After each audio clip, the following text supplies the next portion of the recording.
this is Jenny from Sweaterfreak'S. I'm known as Sweater Freak on Ravelry, on Instagram, and here.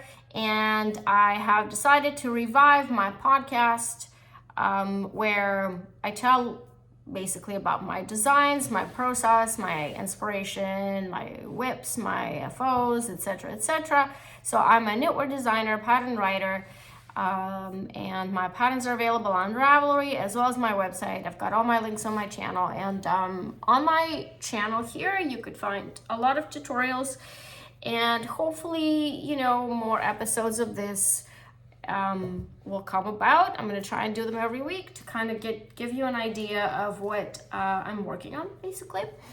And yeah, so that's about it. So by the time you watch this today, hopefully my today's release will be out. So I wanted to show you a little bit and talk about my newest release, which is not out yet, but it will be tonight.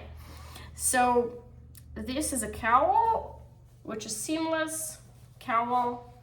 Like this is a tube. There's no twisting, it's just plain tube, and it's a little project, perfect project to use a whole bunch of techniques you haven't learned before, like provisional cast on and 3-needle bind off, which I just shot the tutorial for on this channel. And also it uses mosaic knitting. It's not stranded, although there are 2 rows of stranded knitting as well, but it's basically 99.999% mosaic knitting, which is just slip stitches when you only work 1 color per round. So yeah, I really like this project for a variety of purposes. You could wear it in the winter, you could wear it right now when the weather is sort of cooler. And I think, like I said before, it's a great little project to get you started with things you've never tried before. And it only uses 2 skeins of worsted weight yarn. I used Art Yarns merino twist or silky merino. Let me just look for a second. I think it's silky merino. It's basically a worsted blend of silk and merino. And she has a lot of colors. So let me just see what I'm quickly in my notes. Sorry guys, I should have been prepared, but I wasn't. So I just decided to kind of wing it and record an episode for you. Yeah, Art Yarn Silky Twist. Silky Twist. So basically it's a really squishy yarn. Like I didn't even block this project. I basically just steamed it.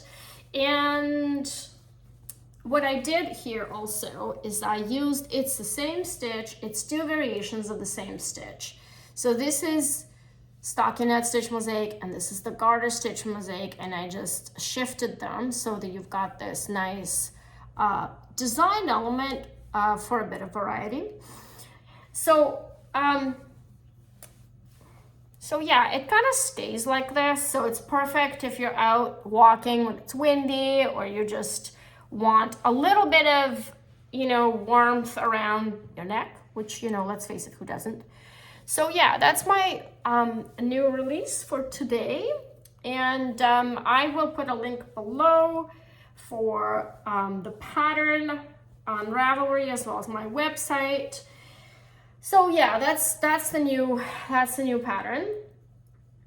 And I really, if you haven't followed me everywhere else, you probably know I'm a huge fan of mosaic. So the more the better. I love using mosaic in my designs. I think it's a great technique, especially for people who don't want to do stranded color work, who for some reason either shy away from it, or they just don't like it, or don't have the skill, or are afraid of it, or whatever. This is the great sort of a teaser to get you into colorwork knitting, because it is subset of colorwork knitting. It's just not stranded. So what else? I will show you what I've been working on for the past little while, which is hopefully will be up for test. Why is it so dark in here? There you go. So this week, or early next week, I'm hoping to put this wrap for testing.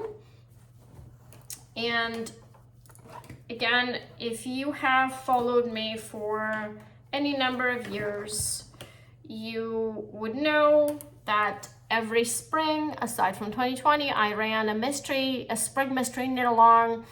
And this year I just decided not to do it because I just wanted a bit of a breather, and I wanted to come up with new ideas, because with a knit along, there's always a challenge of it being interesting and engaging, and I really wanted to take a bit of a break to reassess where where I'm going with this. So instead though, I have something new for you that will come out in May, and this uses 12 20-gram skeins, and then a main color of just a full-size skein of fingering weight yarn from Sunshine Yarns. And I really wanted to create something that was simple with a little bit of a twist, so I used an arrow shape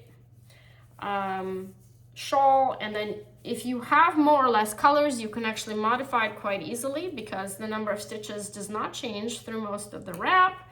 And then I used this beautiful, this is before blocking, I used this beautiful drop stitch, crisscross stitch that I use in my Flower Street tee and Flower Street tank top. So yeah, so I basically wanted something a little bit of extra for interest and for engagement.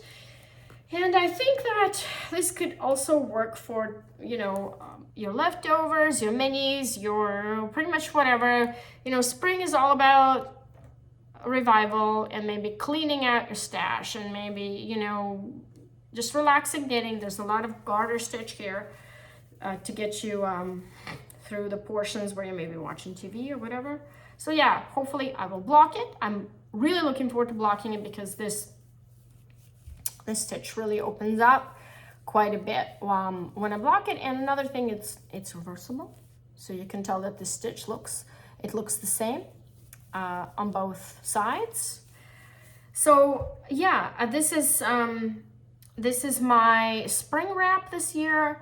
And if you are, if you would like to test it, I have a testing newsletter, which I have a link in my description below, that you can sign up for testing newsletter. And that way, when I have a test, I just send out a quick email about once a month, maybe twice a month, just notifying people that I have a test. So come and test if you'd like.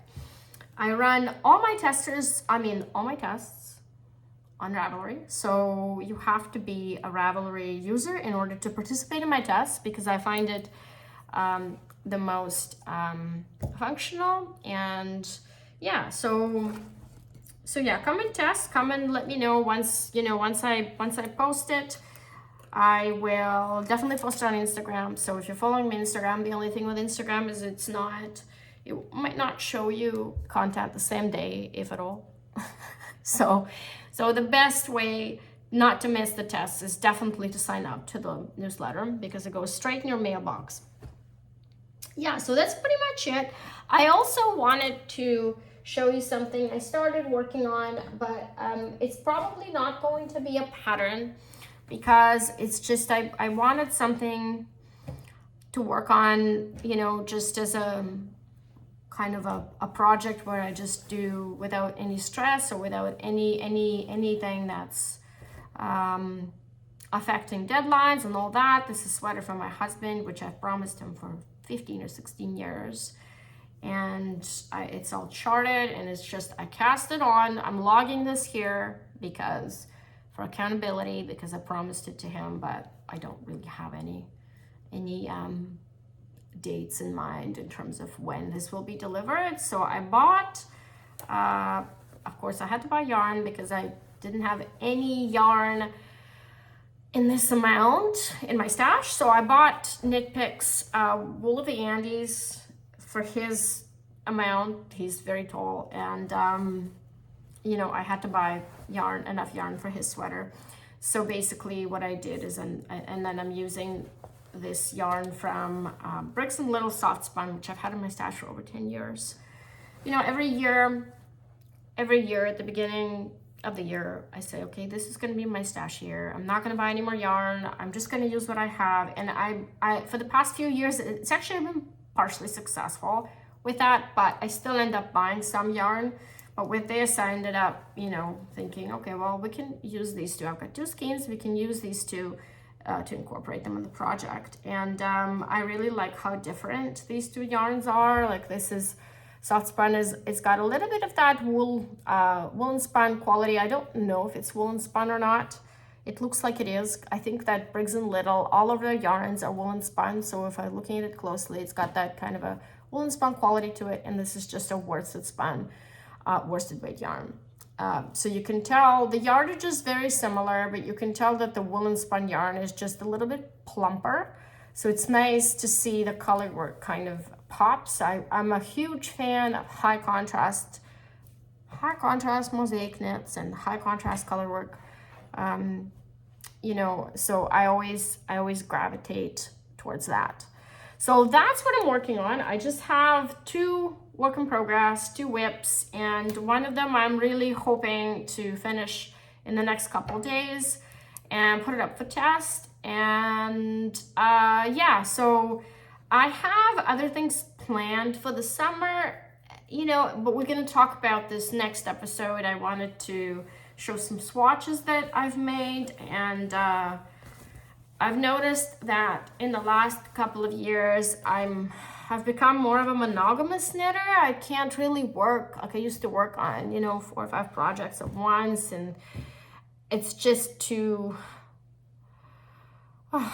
overwhelming, you know. Like I try to do 1 or 2 and then I have a clear idea when this is moving to the next stage, like testing, release, etc., etc. I don't knit any other designers' patterns, so it's just my designs and my projects. And so that's what I want to talk about on this channel, is to talk more about my releases, my designs, and what I find inspirational.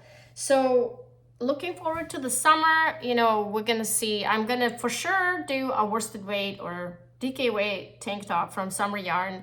I have Santa's Garn Tickline, not the thin one, the thicker version, which I bought last year from a local yarn store in Kelowna, BC. Oh, I forgot to say where I'm residing. So I live in a suburb of Vancouver, British Columbia, Canada.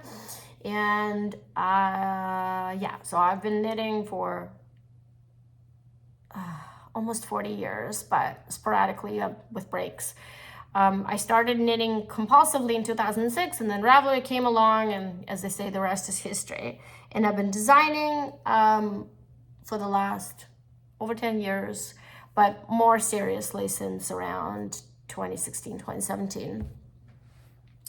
So yeah, I purchased Summer Yarn, which is a blend of cotton, linen, and viscose from Santa's Garn Tickline in a really nice pink color. So that's what I'm going to use. I'm going to show you next week. I've got it in the garage in my box to use next.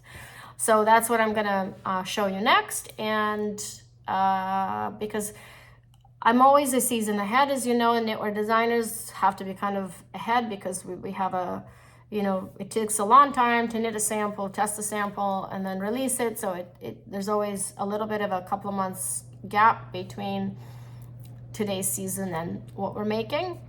So yeah, my spring wrap is almost done. And I think this is it. So it turned out to be a short episode. And again, I'm not aiming for the episodes to be super long, because I just kind of want to go straight to the point. Where I'm making what I didn't buy any yarn in the last couple of months that would be of interest to anybody. I bought a bunch of coned yarn, which I think I might end up using, holding several strands at once, but I don't have any finalized ideas in my mind, so I'm not going to show you anything yet. But these are concrete projects, especially this one, which a note, if you're attending H&H show in Chicago in April, this sample will be there in our yarn booth, or yarn art booth. And yeah, so come and check it out in person if you happen to be at the show. And that's pretty much it. I'm really excited to release it. And I'm really excited how simple stitches turn out for maximum impact. That's what gets me excited about knitting. So anyway, thanks for joining me today, and see you next week. Bye.